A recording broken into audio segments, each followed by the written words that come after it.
All right, welcome, guys. We're just going to go over some of the few new things that just launched this morning. Can you all hear me? I'm hoping you can. Hope I haven't muted myself by accident. Hello there. Greetings from Ubisoft. Well, hi. Welcome. Awesome. So, um, we're going to cover a little bit different of stuff today. I actually had intended on trying to recreate this for you guys. I had tested this out a little bit ago, so this is in Peru. I'm not even going to begin to announce the name of this place. But yeah, I was going to show you how to recreate this in and model this in the biome system. But today they launched a new update for everybody. So it's going to come down to some of how the features are going to be displayed to you guys. So we might save this for another day because in the custom biome system, as far as being able to paint in a masked area, it is just on the horizon. It hasn't come out just yet, but something like this would require me to, at least if I'm wanting to be more accurate, be able to paint in some of these areas to be a little bit more focused in on a certain biome system. But there is a nice new biome system now that's been updated with being able to create the custom base shape for multiple biomes. And previously, it's only been locked to just one biome at a time, and or just really one biome before it crashed. And so now we can create multiple biomes, and the custom base shape icon here for each individual biome is now set up so that you can model and shape each biome individually. But before we do that, we've also got this handy little icon here that will display the biomes themselves. So if I were to add a few biomes, with this selected, we can now see the masked area of which biome is doing what. So for example, this green biome here, we can see we're only going to be modeling or texturing this particular masked area. Or selecting this biome, we can see that it's showing this particular masked area. So on and so forth. You get the idea. It's what you're used to. It's what you've been waiting for. But being able to control exactly where this edge is as far as, painting that mask in isn't quite here yet. But I know it's coming very soon. But for now, we can go ahead and see how some of these systems are going to work out. I'm going to show you two different ways on how we can use the biome system and the custom base shape tool. And I'm going to show you some of these news, basically how the operation is now finally coming into effect, as well as the sub biomes percentage and percentage to percentage are going to be showing off, are basically going to be coming into effect now. Yes, how to create. So yes, I'd love to show you how to create very complex terrains, and that's ultimately what I'm wanting to do with something like this, being able to create these really complex systems. Creating a mountainous region, creating these let's see, hold on. In this image, there's talus erosion right here. Unfortunately, talus erosion is not in yet, and I'm upset. And I wish it was because talus is really nice simulation. Right here, there's a glacier that's coming down around this ridge, and that's another type of simulation that I wanted to show you guys how to do. But it requires me to, custom mask in these areas. So we'll definitely be getting into more complex terrains. Don't you worry about that, Rod. But you can kind of go ahead now and play around with some complex nature, so to speak. So let's go ahead and remove some of these and have a little quick crash course on how to understand this. So obviously we can change the color of how this filter is or how this biome is being displayed within this terrain. And now there's going to be a series of sliders that are added here whenever you create a new biome. So if we create one biome, you can see the subbiome percentage here. We create another biome.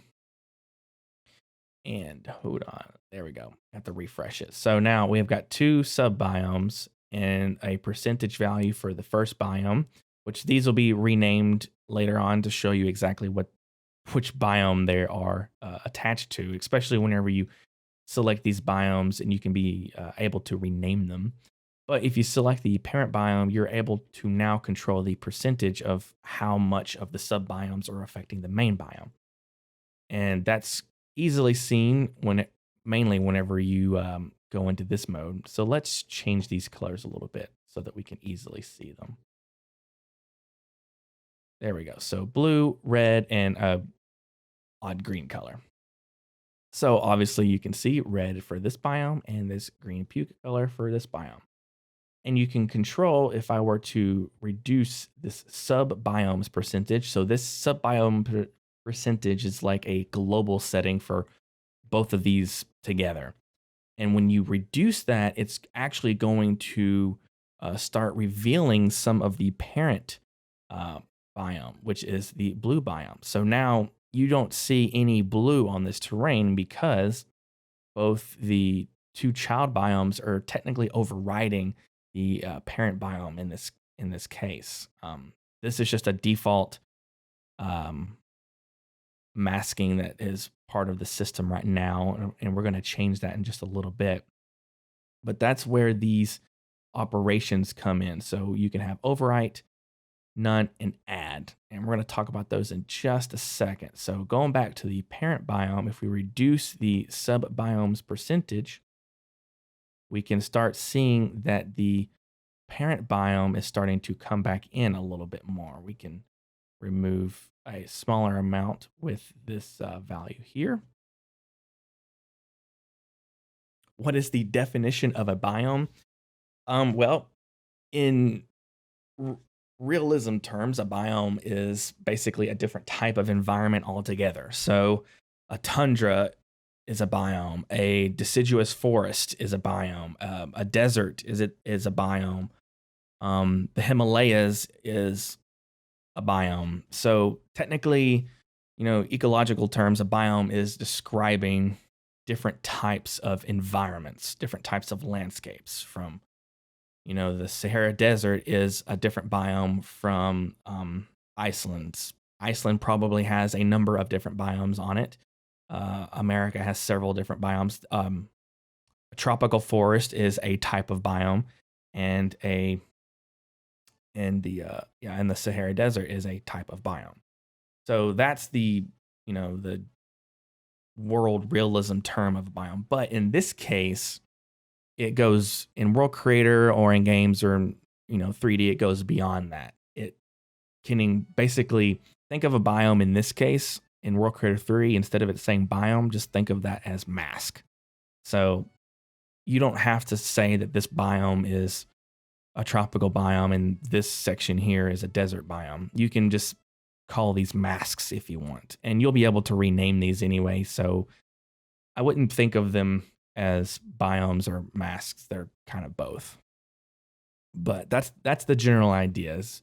Eventually, you can create a biome, like if you have your own tropical biome or your own forest biome of some degree. You can add those presets in later on your own, and you can recreate those environments. So anyway, in this case, if you reduce the overall percentage of these sub biomes here, you're going to be adding the parent biome back in. So that's a global value. You can also, with the parent biome selected, affect the percentage of each sub biome individually. So the percentage of this first slider here should affect the red biome here. So if I reduce this, you can see the red biome is starting to decrease, and the overall percentage of what's on the terrain is going to be given more percentage to the last biome here. So these two biomes, the red and the green biome, are kind of sharing an overall percentage value. So if you were to decrease one, the other child biome is going to fill in the gaps, so to speak. And this will become more apparent later on when you're able to custom mask these in. Cannot wait until we can custom mask these areas because it's going to give you so much more flexibility. But these sliders are essentially going to provide another level of adjustment. So say if you mask in this red dot area, but you want to affect how it's happening, on a global setting or even its edge setting, which we'll cover in just a second, we can affect what this edge is doing here. Then you can do so. You do a rough mask in area like we've done with the custom terrain shaper, and you want to affect the edge of what you've masked in a little bit more. So you can do that, I'm assuming, through these methods. And likewise, if we were to increase this percentage and decrease this one, the red is going to come in and the green is going to go away, so on and so forth. So you kind of get the idea of how that is. And this is, you can only see these percentage values if you've got a child actor of the parent actor. If I were to take this biome right here, now we can still see that. If I were to take this child actor right here and move it inside the other child actor, so the second child actor becomes a parent actor to this biome, then you can see that it is doing a little bit more funky work. So let's go to the second one, and now we can affect how much percentage is of the green biome. So right now the sub biome percentage is taking on up 100% of the biome level number 2. If we were to reduce the sub percentage of biome level number 2, we can bring itself back in. So you now see with the second biome here, we now can control a sub biome. Or if we were to go back to here, so if we were to go to the original parent biome, we can only see 2 biomes and not 3 like we saw before, because this is only going to show the parent and the immediate child biomes. So the immediate child biome for this parent biome is this biome. And this biome is then subdivided between itself and one other biome. So that makes a little bit more sense. So we can add a biome. Let's change this to purple.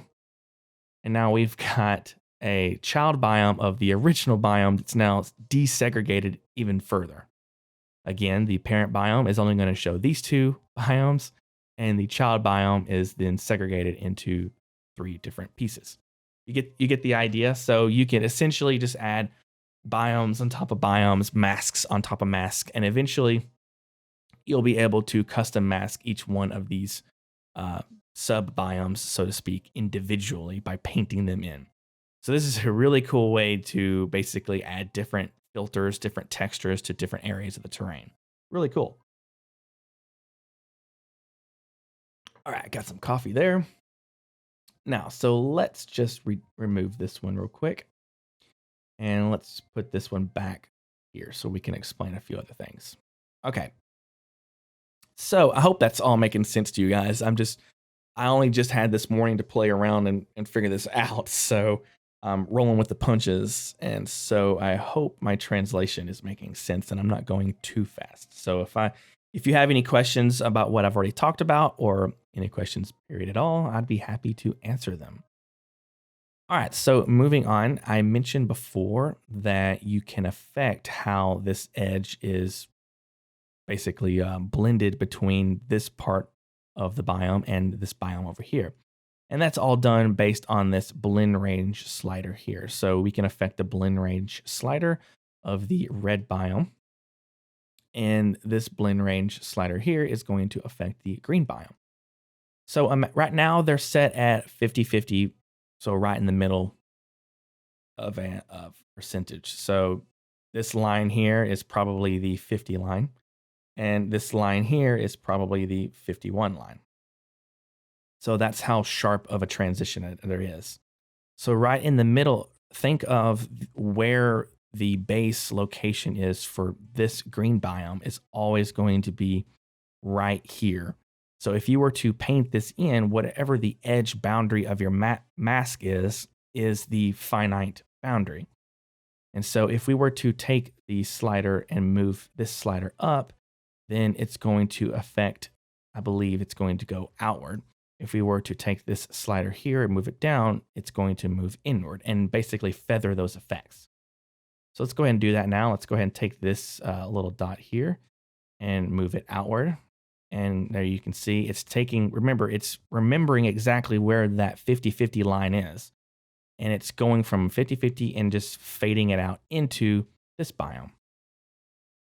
Or if we were to take this back to 51, where it's nice and sharp, if we were to take this node and reduce it in, you can see it's reducing that effect in. So the reason why I mention this, that it's not just a straight fade, is because sometimes, depending on how you have it, it's like the purple biome is pushing into the green biome. So it's like concaving in.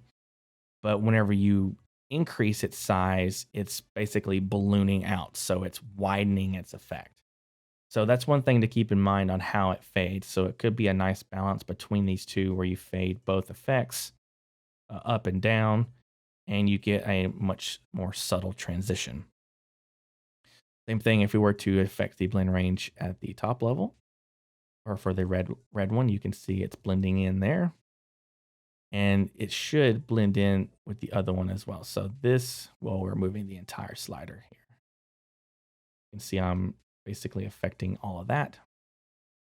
And again, if I were to take this biome, put it inside the original biome, you can get the same values. It remembers the same values between each area. So that's one really cool way to basically feather your effects. All right, so let's reduce these back to their original values so that we can get a nice sharp transition.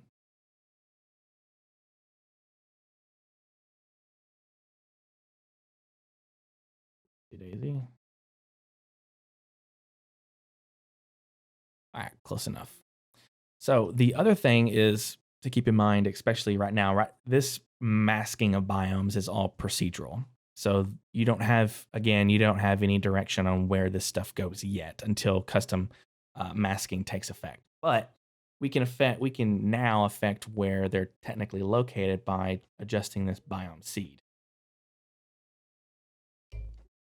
So this biome seed, if we hit this icon, it's going to randomize the effect. So we can keep hitting this and randomizing the procedural nature of what the program is offering. Let's reduce, or let's increase this just a tad. There we go. And we can keep randomizing this to pick something that we want. Same thing occurs. Again, we're going to move this one in there. And if we were to randomize the parent biome, it's only going to randomize where the second biome is located. We can reduce some of this and randomize it. And then we can go to the second biome. And within this biome, or within this color mask, we can randomize where the sub biome within this biome is going. So, hope that seems to make sense for you guys. Any questions so far before I continue on to the next area?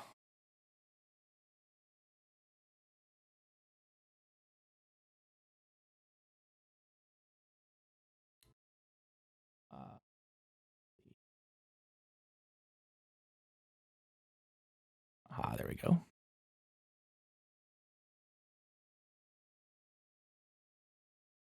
All right, so I guess not. Let me check something just real quick. Okay. So let's go ahead. Question. Is there blending based off terrain shape? Um, Not yet, but I imagine it will be.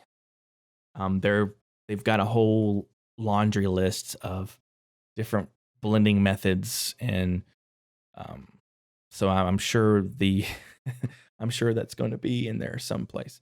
I know one really cool thing that we talked about previously was blending based off a certain type of selection. So, we mentioned before how we really wanted the custom base shape tool whenever you paint in a certain area to be able to select and save that selection. So within that selection, we've talked about having the certain parameters of some sort to where, say, hey, if I want to blend or save this selection. So let's talk about blending there. So since you brought it up, so say you make a selection and you want to blend these two biomes based off a certain angle or based off a certain slope. I imagine we're going to be able to do that because you can sort of already do that to a degree with texturing. So, I mean, you can blend textures together based off slope and gradients and stuff already. So, why couldn't you do that with masking? So, I think that's going to be a huge breakthrough in and of itself. What about Unreal Engine 4 compatibility? Um, I think they've mentioned this once before in a previous stream that it's not a high priority to make like those live links right now at the forefront of the software, but it's going to be a thing. Right now, they're just trying to get all of these features within the program set so that you and usable, make it so that you can export these maps and export these textures and things, or save these models as an FBX or OBJ, so that you can do whatever you want with them. So now there's there's not in the foreseeable near future to have the live links brought up at all for any other programs, because you can already do that stuff manually now, even with World Creator 2. But I know it's on the list of things to do. Yeah, if you can, I know when the beta version of this comes out, and that's coming out very soon. The export option, which will be another icon up here, will allow you to, export these biome masks, export, the filters, export simulations once those are in. They're not yet. Export the textures. So if you can export the maps, the height maps, texture maps, whatever, alpha maps, heat maps, then you're set to go ahead and use any of that in whatever program you want. Unity, UE4, Terra, Maya, 3ds Max, Blender, Cinema 4D, you name it.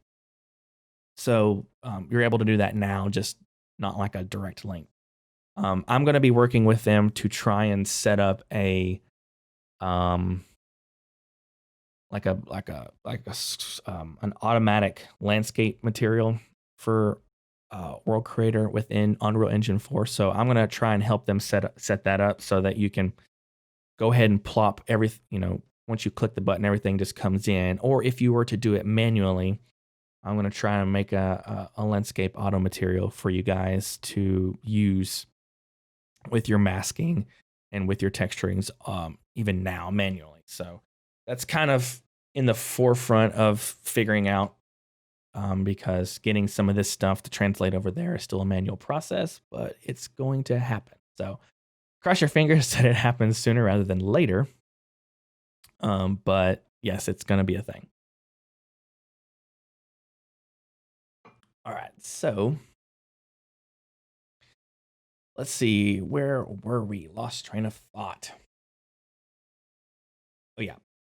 So let's go ahead and look at the different types of operations here and how that will affect your decision making for how you choose which biome is going to overwrite, add, or not exist. So now you can obviously hide and unhide these. You can delete biomes. But let's go to this biome here and let's set it to add. And let's keep this one at overwrite. So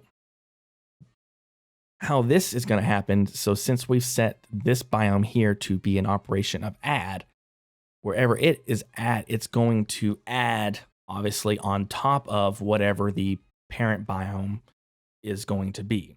And that right now is in terms of just the physical geometry of the terrain. I don't know if it's going to work out to where you're adding in addition to filters. I'm hoping so, but right now I'm going to talk to them about that so that if you were to add on top of the filters, then you can add on top of the filters.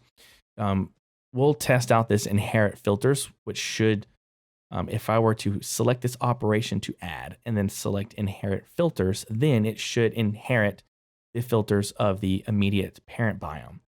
But that gives you I believe that's how it's going to work. We're going to test that out in just a second because I haven't tested that out yet because it hasn't been a thing yet. So also the overwrite obviously is going to overwrite anything height wise, texture wise, filter wise inside this masked area. No worries. So the question is, do these masks affect terrain generation? They will, from my testing, they do affect the physical geometry below to a degree. So say if so this is one cool thing to note. So let's take this green biome here, for example. I'm going to go ahead and select it. So the geometry is set to a certain thing right now, and we'll change that in just a bit. But say in this biome, you don't want this much detail as far as terrain generation. You can see the detail here, but say I want to reduce the amount of detail that's within this mask. All right, so that's going to be the general strength or even the noise strength and stuff here. So if we were to say reduce the general strength of this biome's terrain generation down to 0, you can see it's just a smooth as butter. So if we go back to, let's turn off our icon here, which will show the masked area. You can now see that the terrain generation of the other masks are still in effect, but I reduced all that detail within the green biome here. So yes, you can affect the terrain generation itself. And if I were to increase this detail up all the way to the max, you can see this area is now affecting that generation process. So long story short, yes, it does affect it.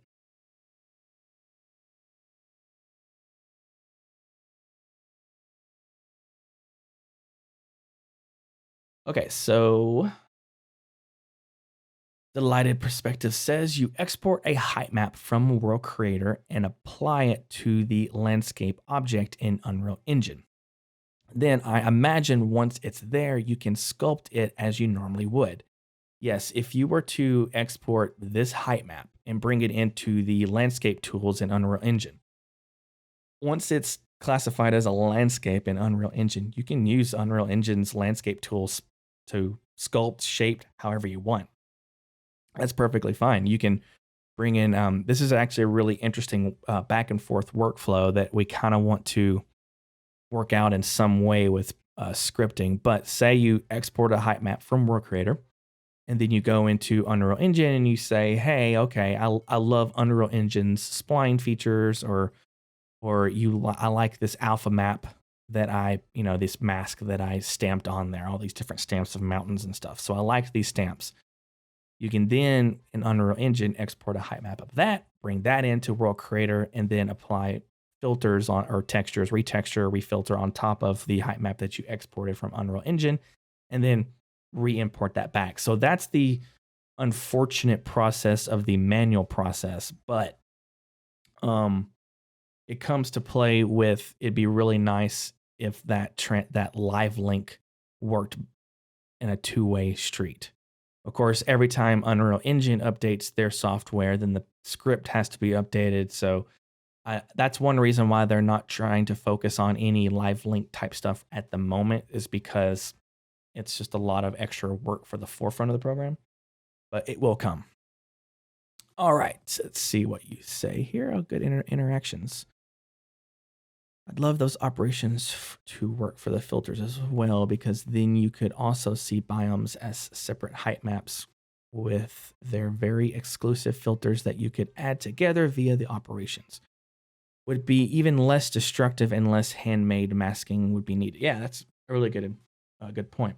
For example, you can have underwater landscape biome, add a cliff biome on top, and add another mountain biome on top of that, each with its own set of filters, so you could design them separate from one another, if that makes sense. Yeah, that's the total intended idea.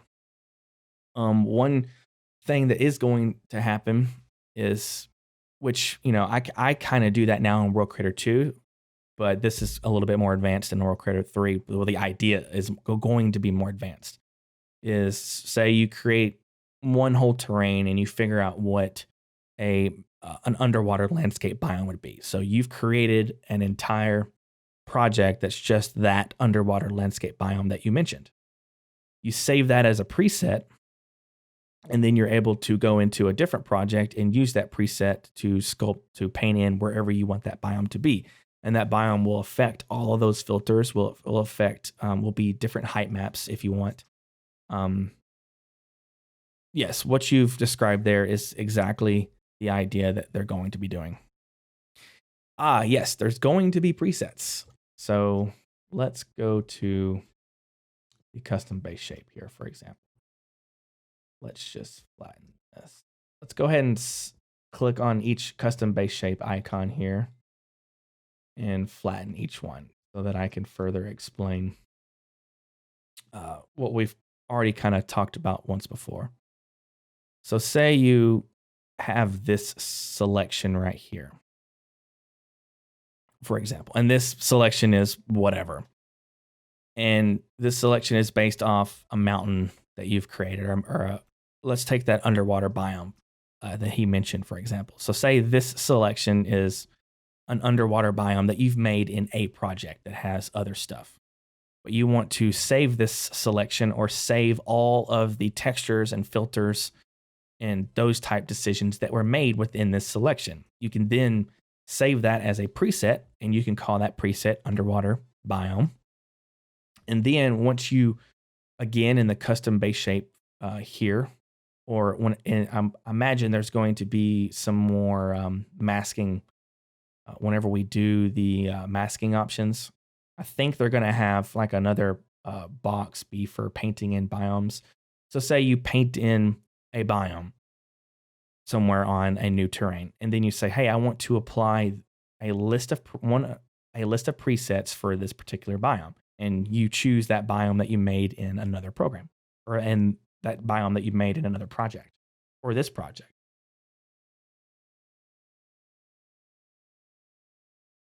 Yes.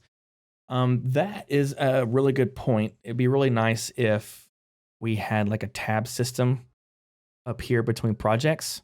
I think that's been mentioned before, or it might be on the pipeline. So I don't know how hard that is for them to code in on how this is scripted. But yes, if we had, say, a tab system up here at the top that says, hey, we're working on my main biome, but here's the subsequent biomes that we're working.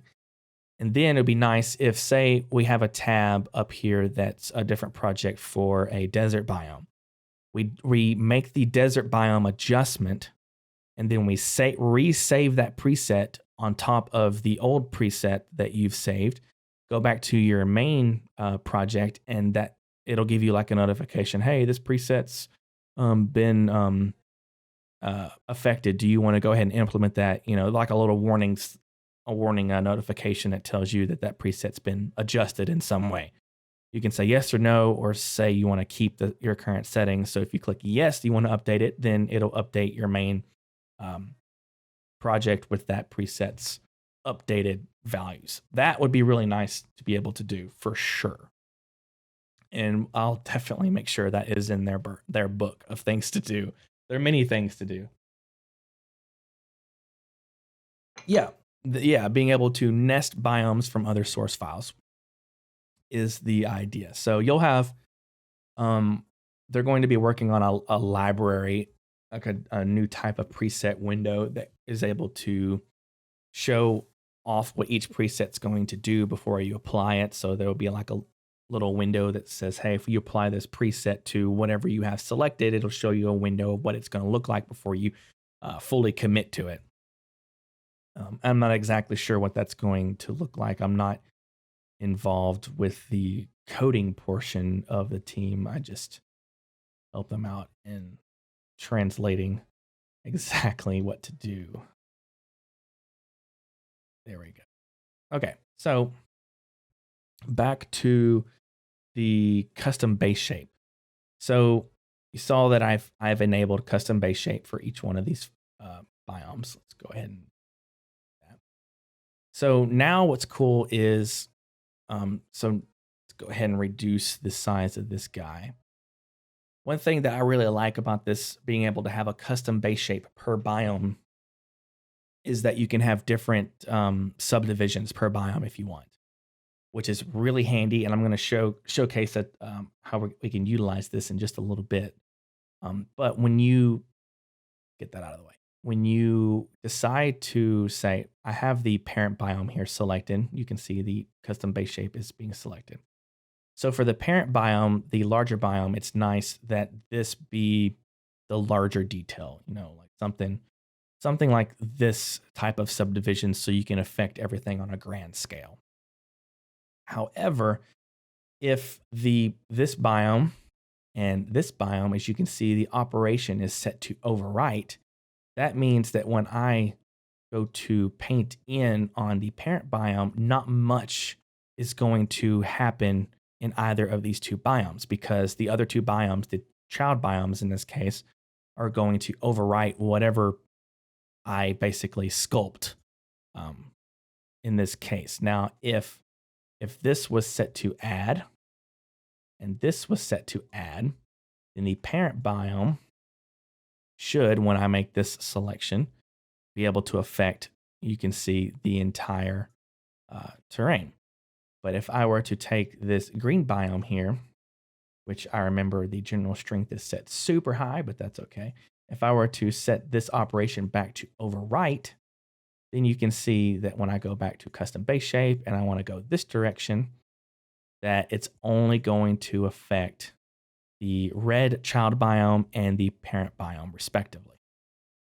You can see that about right here, this area, it is affecting it some. That's because there's a little sliver of purple here and a little sliver of purple here. So it's got to affect the terrain there in some regard. But here, it's not going to affect it. And this is where your one reason why your blending options will come into effect. So you can seemingly, my point is, go to each individual biome. And for this green biome, I want the subdivisions to be super small. I can do something here. Widen its effect. Go back to the parent biome. And it remains intact the way it should, for the most part right here. Now, if I were to set this as add, and I go back to the parent biome and select this, then I can re-affect the entire thing. And I can go back to the child actor and select this area. Now, if I go out of bounds, it's not going to affect anything in black. It's only going to affect what's in the mask. So I can raise that, and you can see I can go back here and I can raise that globally. So that's one really cool way to keep in mind of how your operations are set up. But whenever you decide to do the custom base shape on a specific biome, you're only going to affect within that specific biome, or if there's child actors involved. Yes, that's a good point. I think they're going to be more operations like min, max, average. Because I mean, heck, they even have that now with the edit mode here in custom base shape. There is wrong one. The operation mode in a custom base shape. You see it set to set, which is just like, it's a set value. But the operation mode here, we can set to min and max as well. And I know they're going to add I know they're going to add more operation modes to how you do the custom base shape. Average is one of them. I think there may be more. There may be some other ones like multiplier screen. I'm not entirely sure. But yes, for the actual biome itself, operations having more operations would be great, especially min and max. Those are pretty important. So let's go to skip that guy. Go ahead and reset. If you reset here, it's just going to go back to the default terrain. But let's flatten this up. And yeah, flatten this guy. So another thing that I've liked to do that I was going to show originally before this update came out is having all these different nested biomes to have different levels of sort of adjustment. Let's go ahead and take this biome and nest it inside this guy. And let's set this operation to add and this operation to add. So if we were to try and find something that is something like that. Here we go. There we go.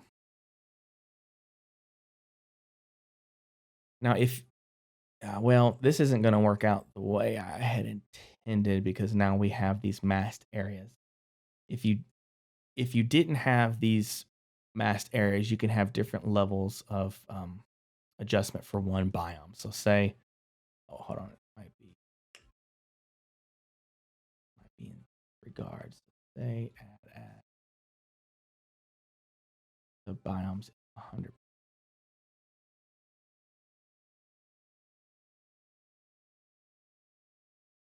Percentage 100%. All right, so let's see how this works out for us.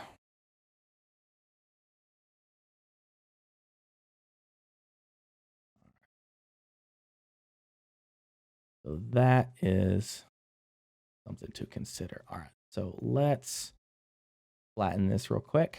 I promise I'm going to get to my point.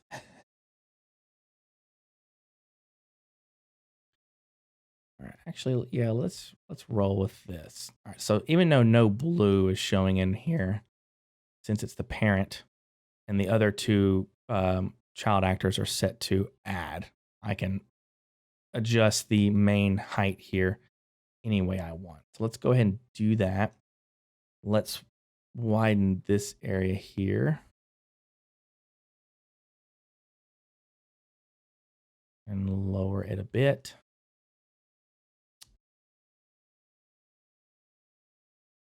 Kind of go over these red areas and raise them up a bit. So I'll get to my point in just a second. Okay, so say within this sub-biome, we have a nice split terrain here. Well, let's add another biome underneath inside this biome. So let's flatten that.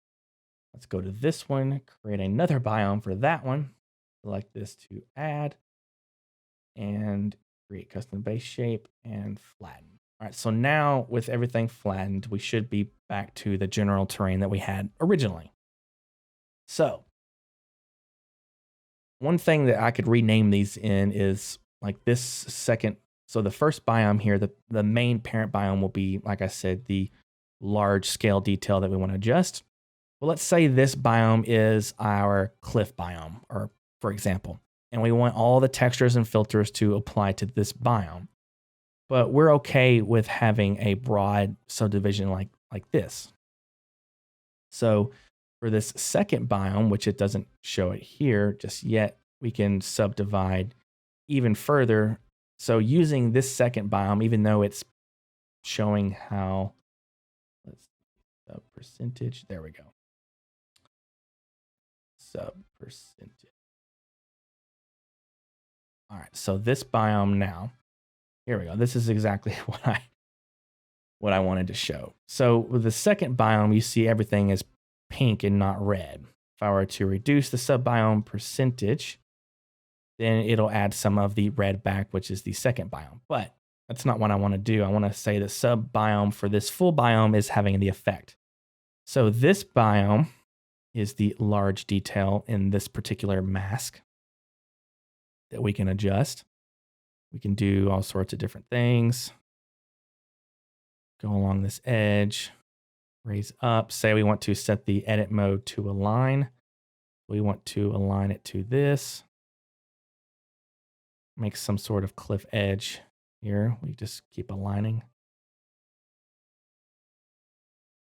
All right, so anyway, so say then, since we're affecting this,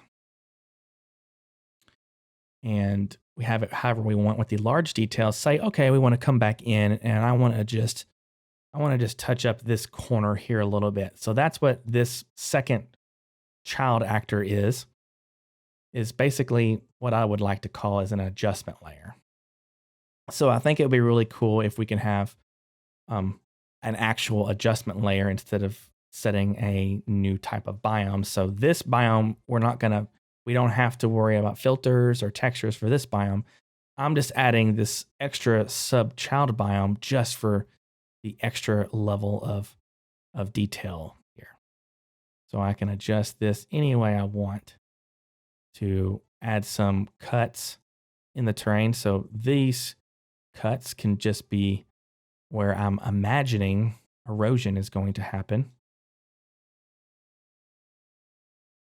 Or if I want one single piece to come up, I can have all these different levels of adjustment. So being able to do this is only if you set the sub-biome percentage all the way to 100%. That way you can have this double level of control on both biome sets, if that makes sense.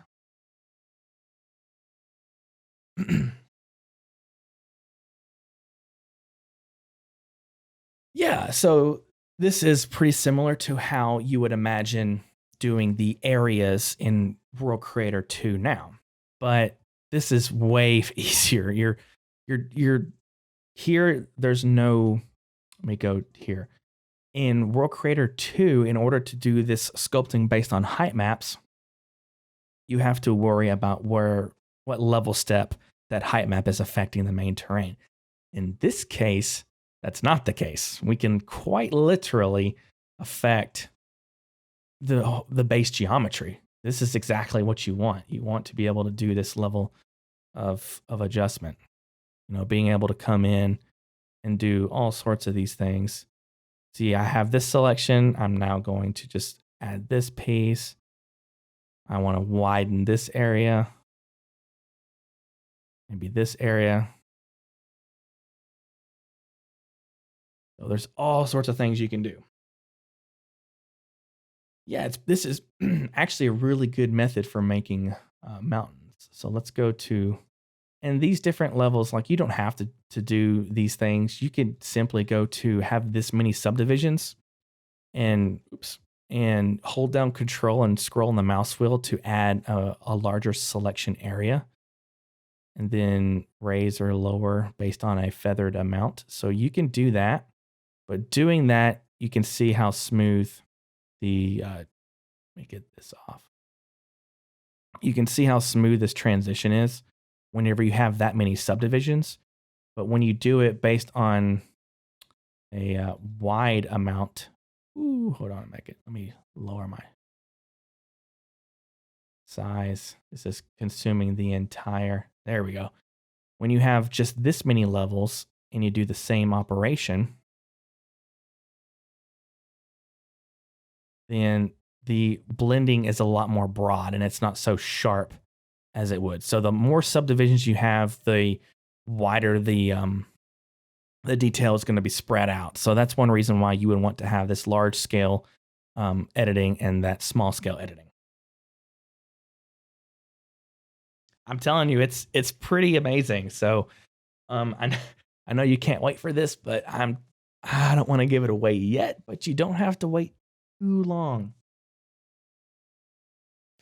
I'd love to do this with vector shapes, even more non-destructive. Yeah, I think there's been some talk about vectors, and I think they're going to try and implement vector displacement and stuff at some point.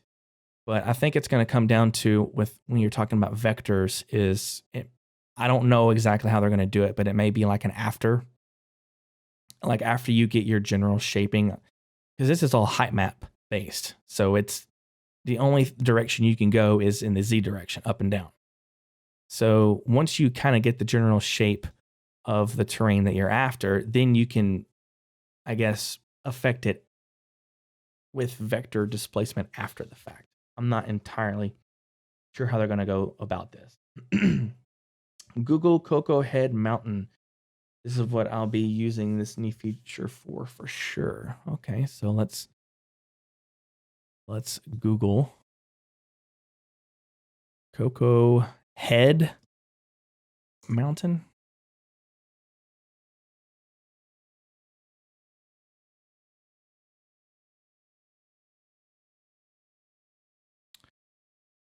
Oh, interesting.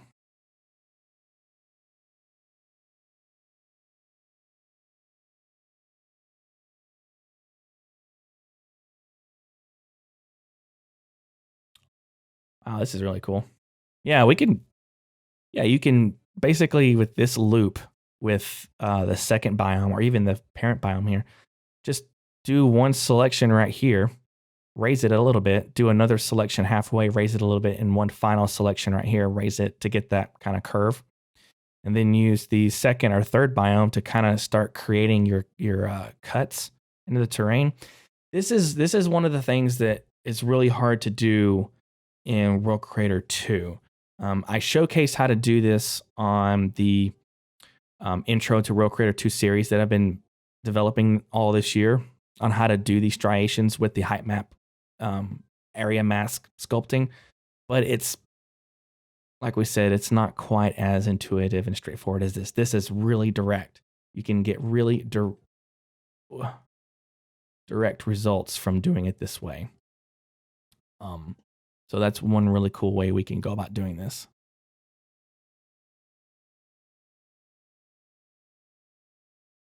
Okay, so I mean, what you are doing now with the brush could also be done with shapes, not vector-based shapes necessarily. Similar to, with shapes, yes. Just when you want to change the shape, you don't have to erase and iterate. You could just change the shape points, similar to shape filter. Oh, okay. Yes. I believe that type of design element that you're talking about is going to happen still. I would also like to reiterate that there's going to be stamping. You can use alpha masks to paint in. Like if you've got if I were to import my logo into this, then my logo would be on here. You can shape based on that. But yes, being able to change the shape of things, I believe, is definitely going to happen.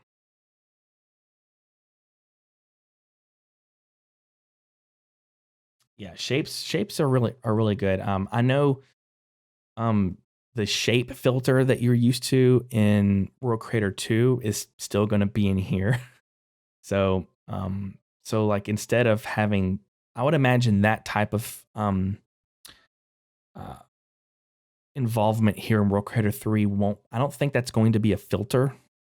I think it's going to be under this, actually shaping the terrain. I think that's something to actual shape the terrain. So I may push that for them to here in the custom base shape, because in the custom base shape graph here in this list is where we're going to have custom masking, we're going to have stamps, and we're going to have alpha, all those masking options, as well as I believe we're going to have, paintbrushes and things like that too. So I would imagine the shapes, quote unquote shapes for circles or, the octagons and polygons that you're able to use and shape the terrain is going to be just like World Creator 2, but within this graph instead.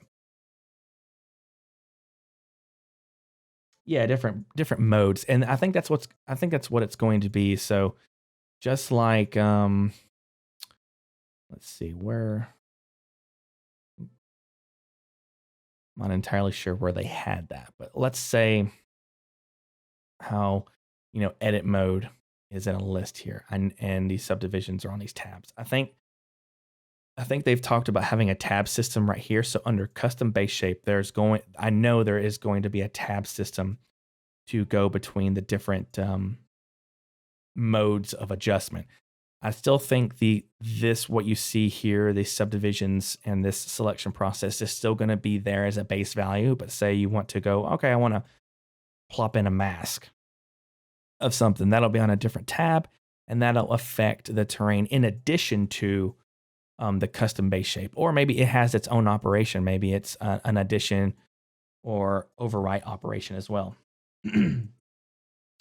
Would you be able to create a planet effect through World Creator 3 much like you can in Unreal Engine 4? You mean like instead of having this be a flat terrain, being able to see the entire planet like a sphere? I don't know. Possibly. I know now the plan is to, just like in Unreal Engine 4, there's going to be world composition in World Creator 3, if you remember that term correctly. So say this is just a 2K block of a terrain. And say, okay, I want to add another 2K on here. So you plus somewhere around here, add another terrain so it extends it by whatever size you want. And it extends it whatever size you want. So you can add different blocks. You can hide blocks.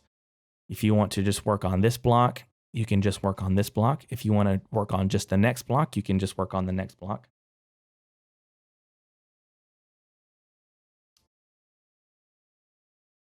Oh, there's undo support now. In this version, there's undo and redo support already. Let's see, you can do that with a rectangular terrain, and as long as you don't make the terrain touch both short ends in World Creator 2. It is hard. Yeah, you can do that. Oh, I missed this comment. I will take the opportunity here to ask the World Creator experts, how would you go above recreating this national park in World Creator?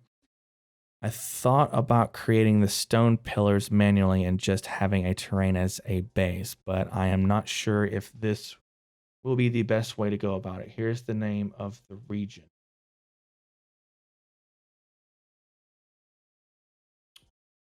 Oh, let's check it out real quick.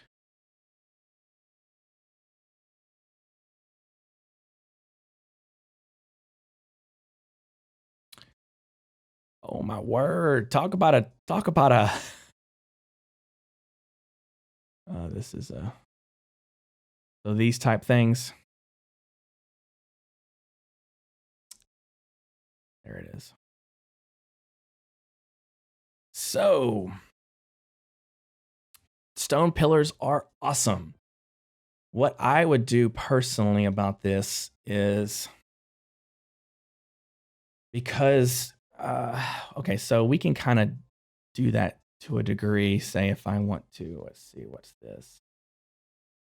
Go over here and say this subdivision is really tiny. You see how much I've subdivided this? Say I wanted to create this piece. There's a bug right now in this, but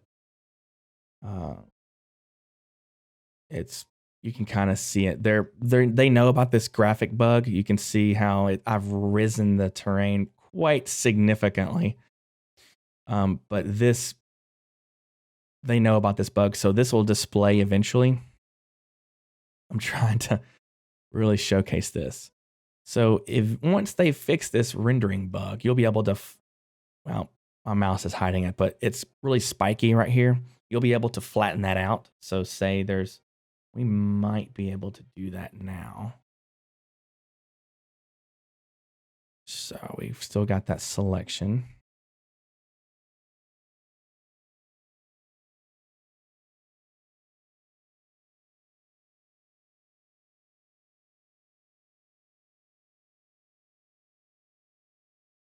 Ooh, let's see. Pull. Then I want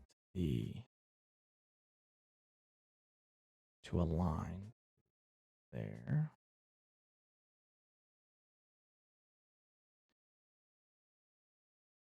And they fall off, be really sharp.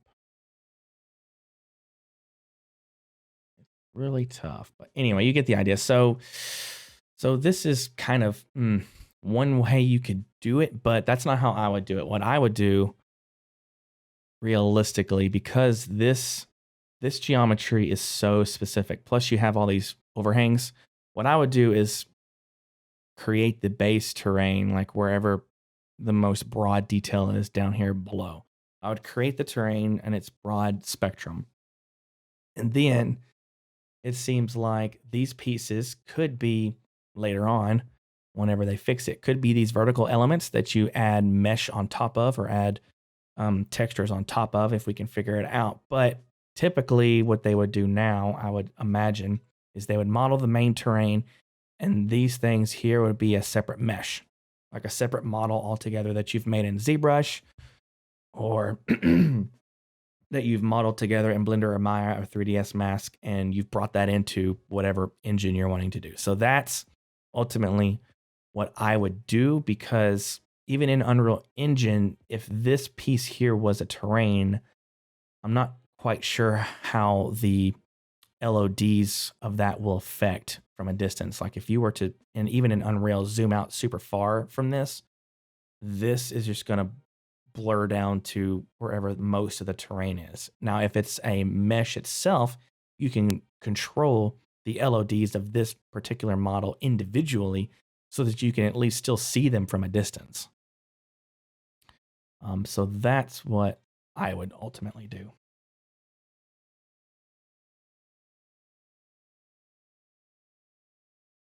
Yeah, this will be a cool feature to work on a landscape while it is a sphere. Maybe that's something. I don't know. I don't know what level of coding limitations they have on it. I'm sure being able to convert this squared off area into a sphere is just another type of algorithm to do that. But it's just like, vector displacement basically with Blender or ZBrush or whatnot. If you can control what the displacement is in a sphere, then you can seemingly can do anything. But I have no idea what their involvement or their thought process on that is yet. Let's see some more.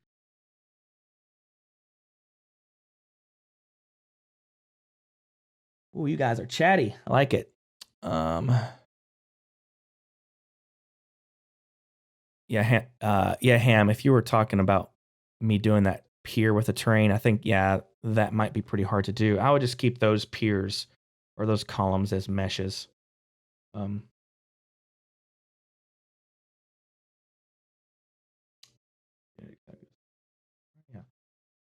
Separate mesh, yep. You guys are catching up. You can easily create those meshes through Blender. Yep.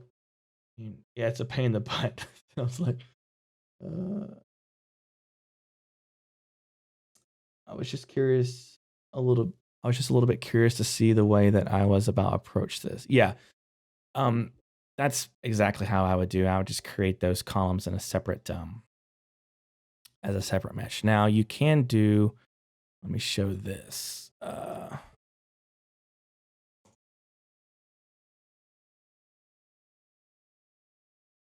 Let's see. I forgot what these. I forgot what this region is called.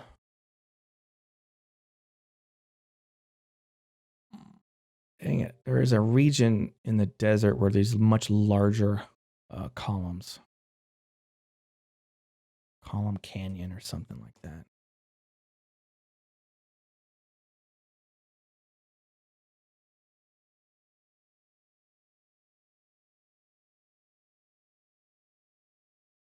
No. Okay, so well, this is here we go. Hold on one second. I'm going to show you guys a little example. A little example.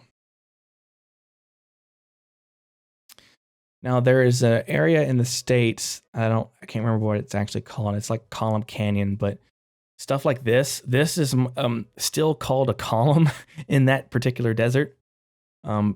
Some of them go much higher than this. Some of them are really fat, but this type of column, since it's really large, I would do this in World Creator. There's not a whole lot of overhanging elevations. Most of this is straight vertical mesh. Monument Valley. Oh my gosh. Listen, don't judge me. Don't judge me. That's it. I just, ooh, I had a moment, and that moment went. All right, so this type of stuff you can definitely do in World Creator. Maybe not so easily this little guy. That little guy could be a mesh. I would still try as best as you can to make, the top part of this on some of them a mesh. But the base here, for sure, could be part of the terrain, no doubt.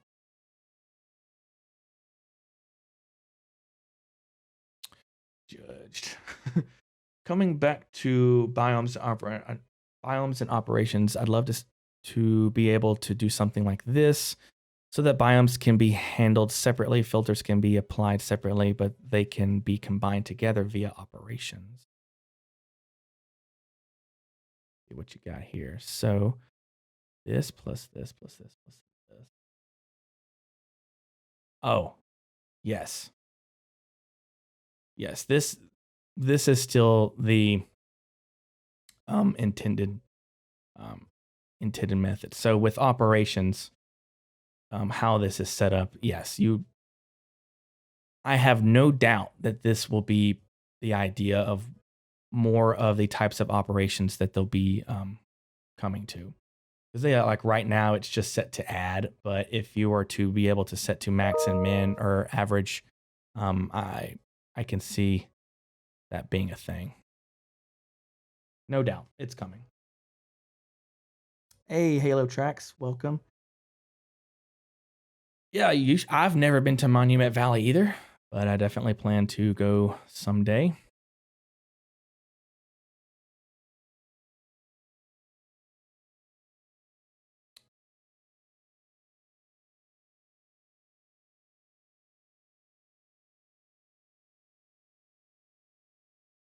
Make this guy really detailed.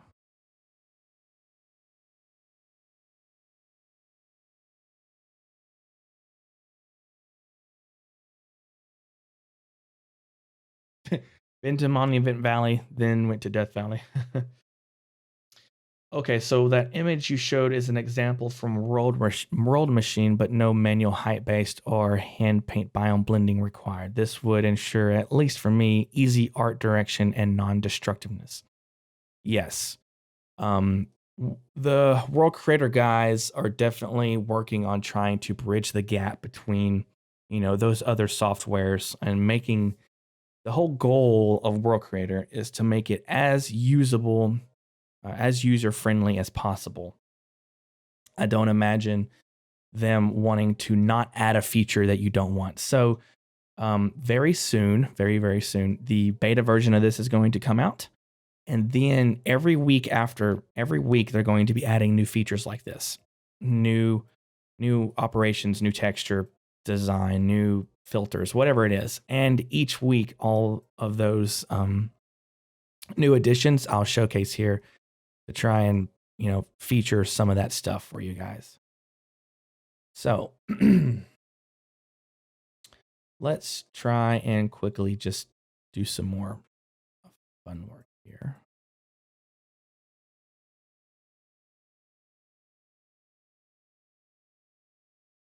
Let's just try and get this edge up to there.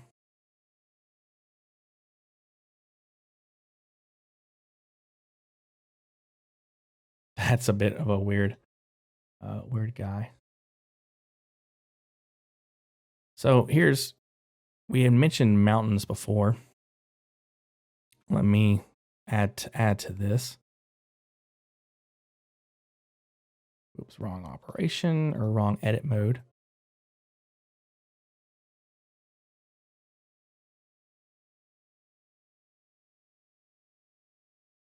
Okay, so say we wanted to cut in some more mountains here. So we're going to lower this a little bit.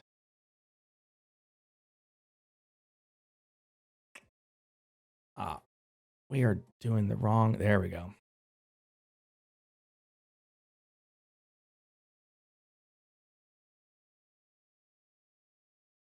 Say we want one here.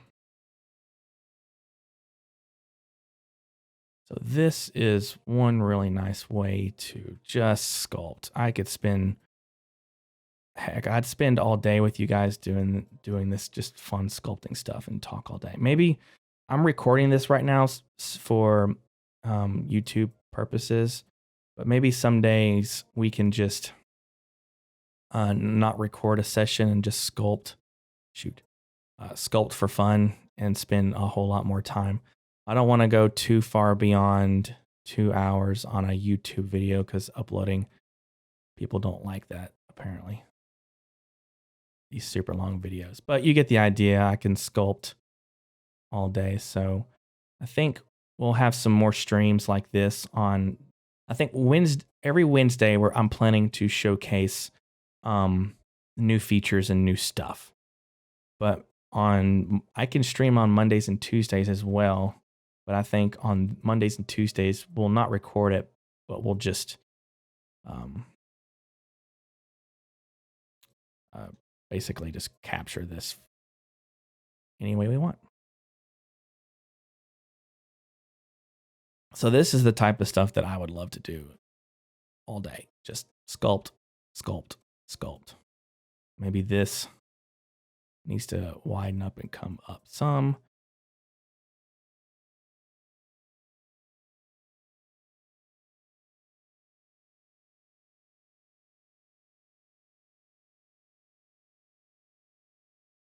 Got some soothing music going on here. Widen this. So there's a lot of things we can do here. And see, you can see just real quick. Ooh, I got to tell them to fix the camera issues. Come on, dudes. You can see real quick. This isn't super pretty, but you get the idea of me just adding detail real quick. Real quick.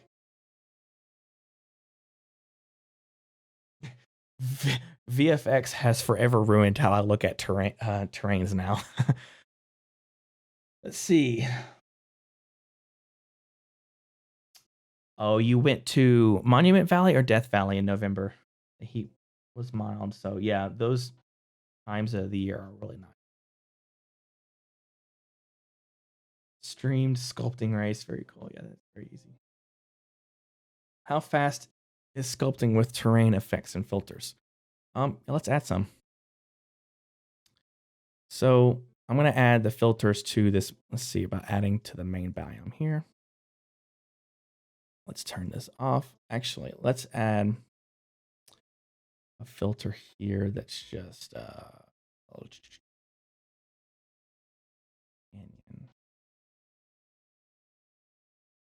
Actually, I just remembered. There's no, so this is one thing that's let's see, add. So this is one of the things that doesn't work yet. We can probably figure out if we add a filter to the parent biome, and since there's no blue showing at all on the terrain, whatever I add, whether it's textures,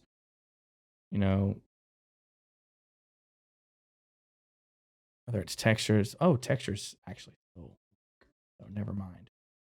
So filters, though, I guess the filters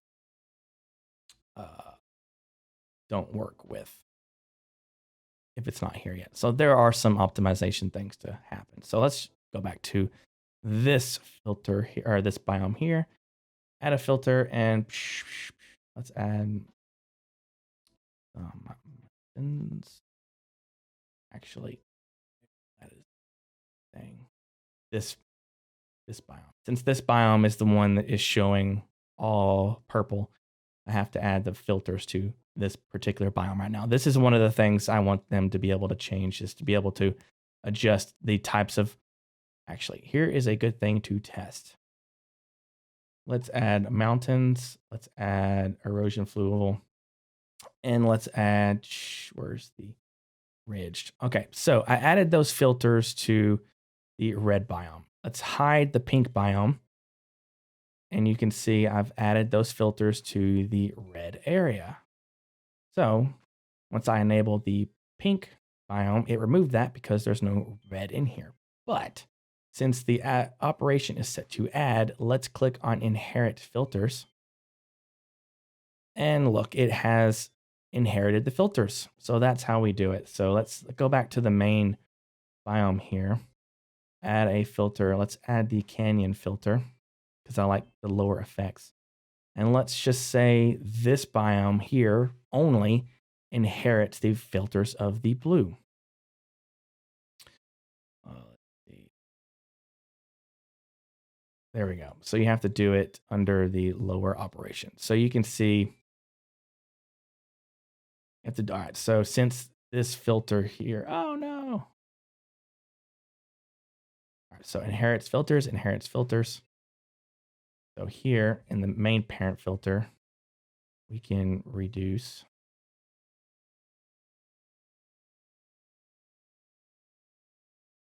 how much it's affecting. So let's go back to this biome here. Let's add a balloon filter. Direction is internal, but ever so slightly. Reduce our strength. And where is erosion? Fine. Okay, so, all right, so we have some filters on there. So how easy, oh, let's just go ahead and add a texture to the pink biome here. Let's just add rocks. And why not add a distribution of, add an angle distribution, add another material, another layer of rock. And this distribution is slope. Change this slope to something vertical.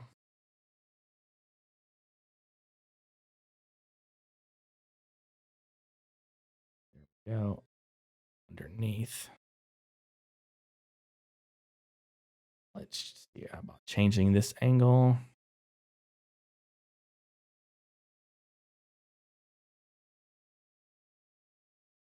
So where are,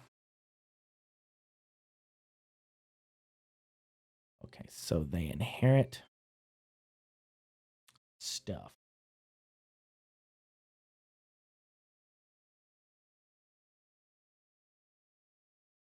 There we go. So we can actually see what the heck we're doing.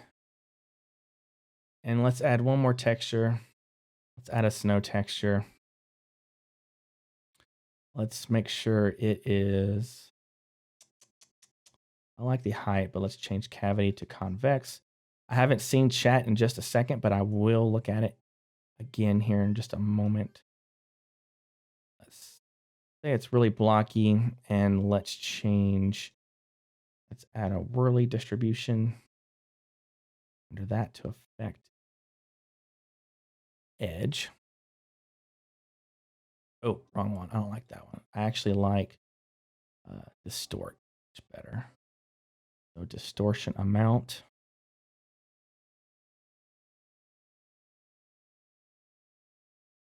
Then we could do, one of them is able to do this.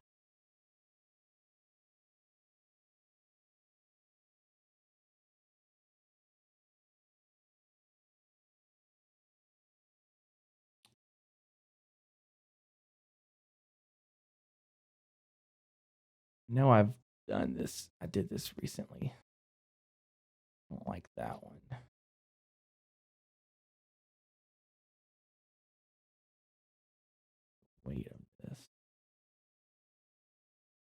So let's now add the whirling noise to the bay. Actually,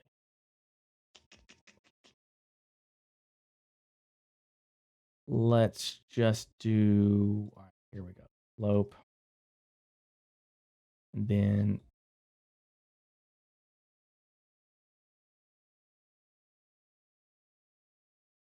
that's not working right.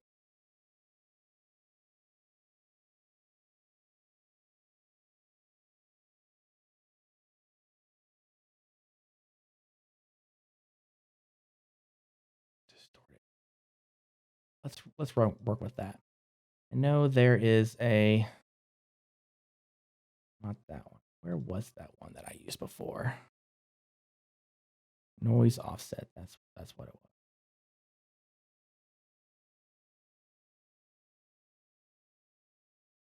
Super sharp. Noise. All right. You get the idea. So let's go into sculpt mode here. We're going to affect this terrain.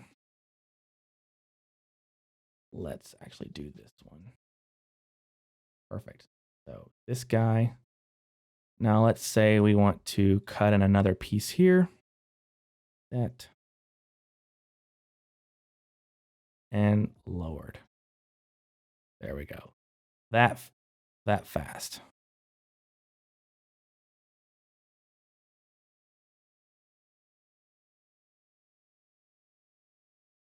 So it's pretty darn fast. I mean, I can add so many different things. Even over here, if I wanted to add a piece here, widen it out pretty much. Let's go to this guy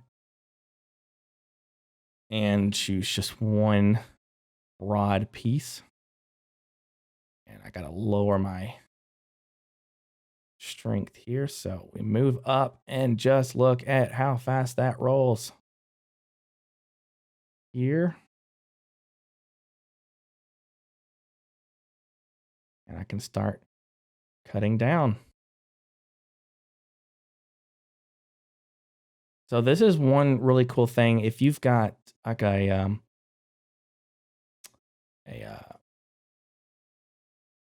I'm limited by that particular area. If you've got a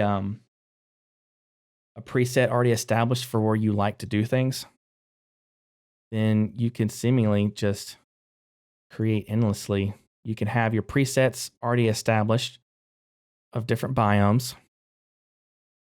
and you can then, with textures and filters already applied, you can just paint in your biome. This is one thing that's not quite easy to do in World Creator 2, because then you have to, in World Creator 2, sculpt everything first, and then if you decide, and then add filters and textures and things after the fact. But then if you wanted to go back and resculpt, you would have to, if you don't have a good computer, turn off the, like, hide the filters and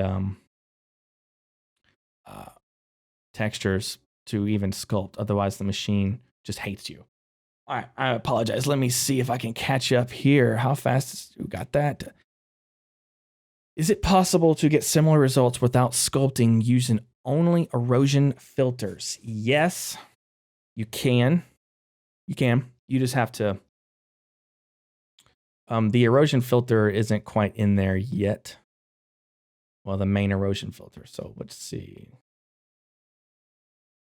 So I don't think the main erosion filter is not in here yet, but you can do grid simulation, which totally ruins the everything. So let's see if grid simulation works here. All right, so that filter is bunked.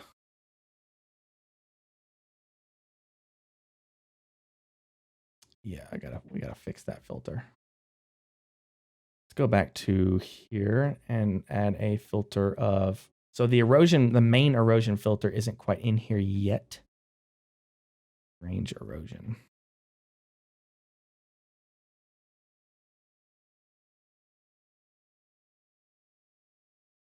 But with the regular erosion filter, whenever it comes, you can basically judge the striations, some of these things. But your best control is going to be ultimately sculpting. Because this is easy to do. Like, I mean, getting this or getting, well, this side looks better. Getting stuff like this will ultimately look more realistic if you can sculpt things out to match real terrains. But a filter is going to have a hard time at judging where some of the ridge lines are going to be. However, like I said, stamps are going to be here. So if you have a height map of a mountain ridge line that you like, you can use that as a stamp to pop that into place. Turn on inherent filters in the sub. Yes, if we turn on, yeah, there we go.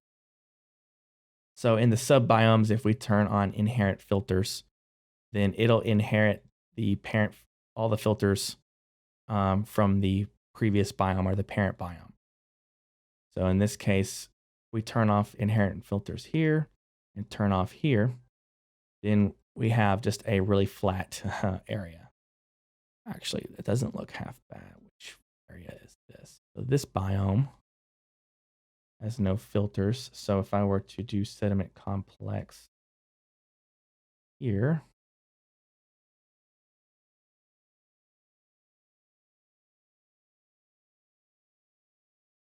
and do some type of distortion. Okay, so in this biome, I have added a sediment complex and distortion, but I don't inherit any of the filters from this parent biome here, which is just canyon.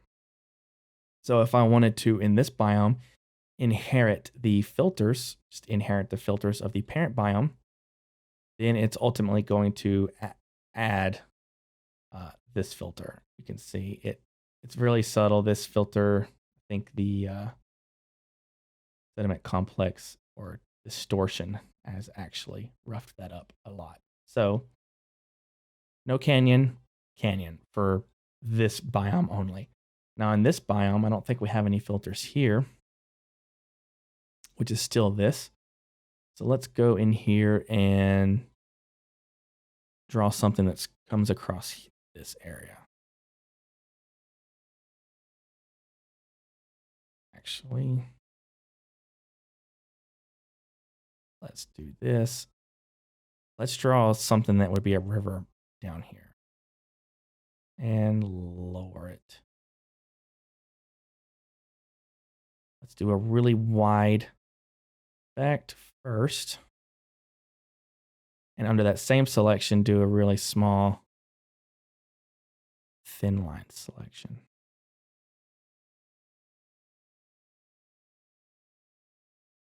So this looks ridiculous, but in this filter, we can add, let's add erosion fine. So this is adding to the entire thing. But if I choose to not inherit the filters of the green biome, which has just sediment complex, then it just completely ignores the previous. So if you inherit the filters, ultimately it's going to just keep adding more and more detail.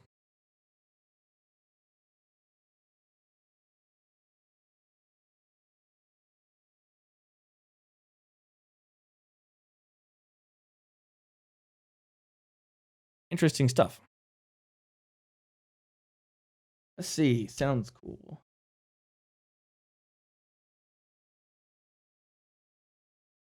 Yeah, this is all GPU powered, so you can get results really quickly, which is really nice. I'm on a 2080 Ti, so it's running fairly well.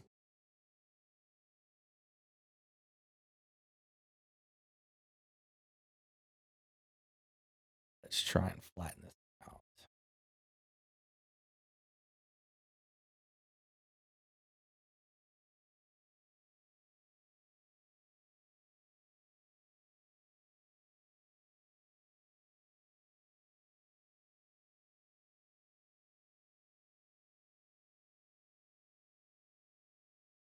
can see we're flattening it out just a little bit. Anyway, um, is there a water simulation like in World Creator 2? And will that water simulation finally not affect the whole terrain, but only where the water is? There's not a water simulation yet, but there's going to be, it's going to be in here. And by affecting it, do you mean just the, like you want a water simulation to not cut in the terrain and only be a textured thing? Is it already? Because if so, you can already get there's already a flow simulate. There's already like a water flow. So let's take the yellow area here. Let's add.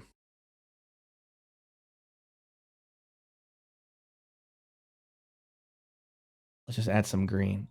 If we were to take this green texture and go to this effects button and then type or choose flow, then you already have some level of flow in here. It's not perfect. There's some adjustments that we can do, like iterations, the flow cutoff. Let's see, let's type this up.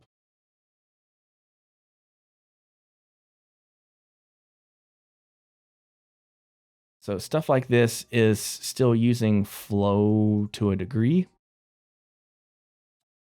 And you can do rain strength if you want it to rain more. You want it to rain less. Velocity, how much it basically moves. So you can already texture now based off somewhat of a flow filter, so to speak.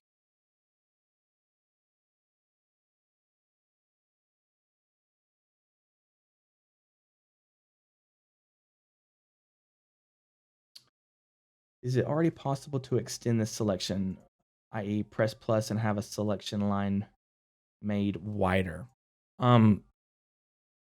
If you have, see how that selection line is still there when I selected this. Now if I go to this one, it's going to be gone for this biome. But on this biome, that selection line is still gone. Okay, so it remembers the last one that you did, but I do know that, Roland, that the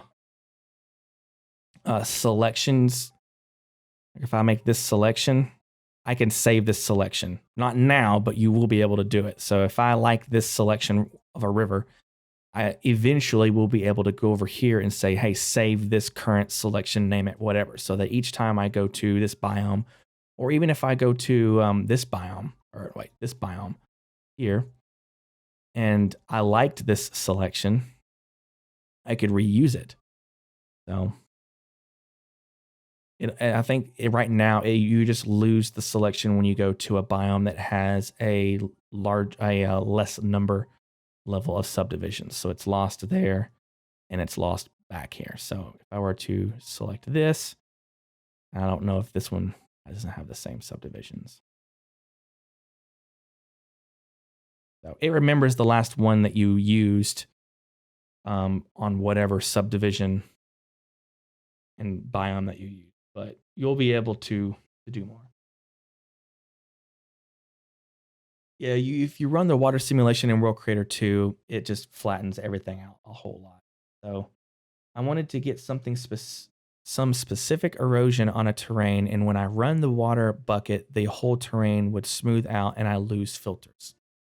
Yeah, that comes with the settings involved. You're applying a simulation over the entire terrain, but I don't like it too much because then you have to think about the three different soil settings, which ones won't get affected, which ones do get affected. It's not as intuitive as you want. I would prefer it just to be, here's water, and how would it affect, like, say if I want to apply this texture of rock has a hardness value of 100%. So it's not going to get eroded. And then you run the water simulation over that, then it won't get eroded. But the dirt and soil down here, the dirt and soil has a hardness value of like 10%.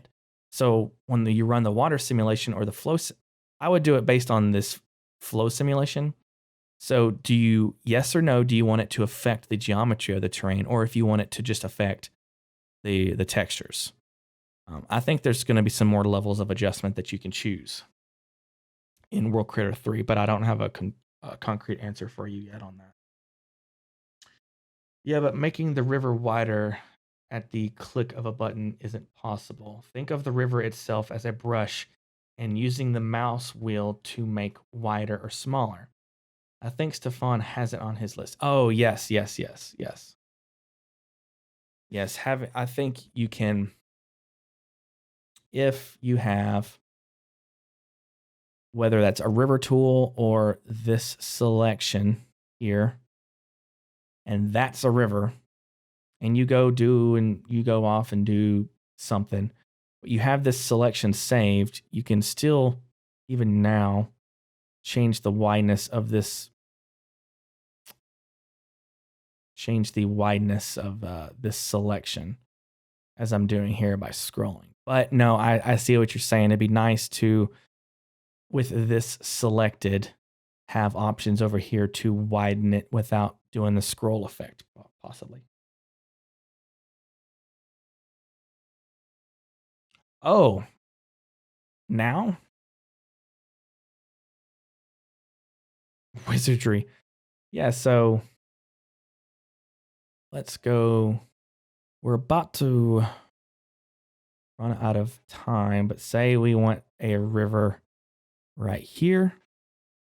You just hold shift and scroll up on the mouse wheel to tighten it so you can, let me go back to 0 so I don't ruin what I've done. Come on. Let me zoom in. All right, so I'm zoomed in really far. So you see there's no widening here. Hold shift and scroll. You can see it's starting to fade out. See how I'm fading out? But I scroll in and it's sharpening the results. So this fade that you see also is dependent on your fall off node. It's sharp or linear. So that these fall off modes have an effect as well.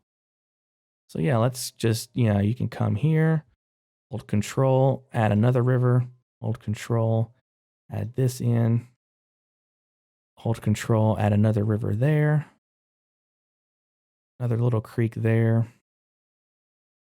some more creeks in here, and then hold shift. You can see it's all selected. I want it to be really tight. I think for creeks, you just do not the sharpest thing, but the next sharpness or two, come down just, say, 3 meters. And then look, you've added some more integrity there. Okay, I'm on par with you, Roland. So yes, you can widen the selection process now by scrolling like that. It just feathers it out. Or if you hold control and scroll, you can change the size of your selection itself. And then with that selection, just hold shift and scroll, and it widens the whole thing all together.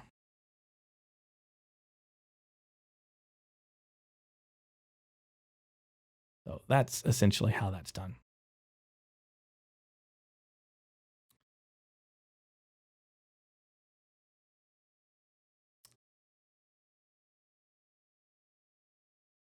So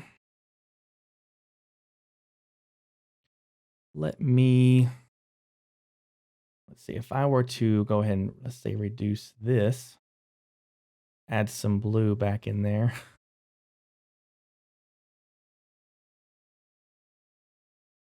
Completely change the landscape by reducing subbiomes.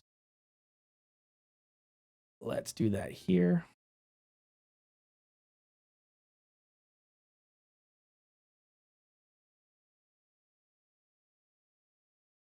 Yeah, all these different levels of adjustment that we can make. I'm gonna do one thing real quick. The screenshots are a little bugged right now. Perfect. So, um, there we go. No, it's fine. Did you show the push filter? I just realized it's there. You can make easy beach cliffs, i.e., select all that's beach and drag it down. The push filter specifically.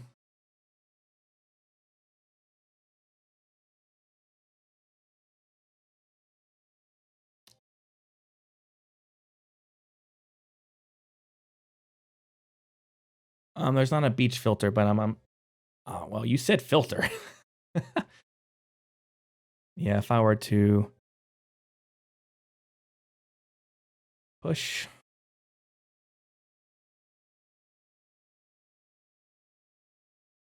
tighten up our, and pull this down. Pull, let's pull this up. So pull, it's just like the set one, but it's just one direction or the other. So you can make some cliffs with this. So push and pull is just like add. It's the same. It's sort of the same operation, but it's one direction or the other. So it helps you go just one direction.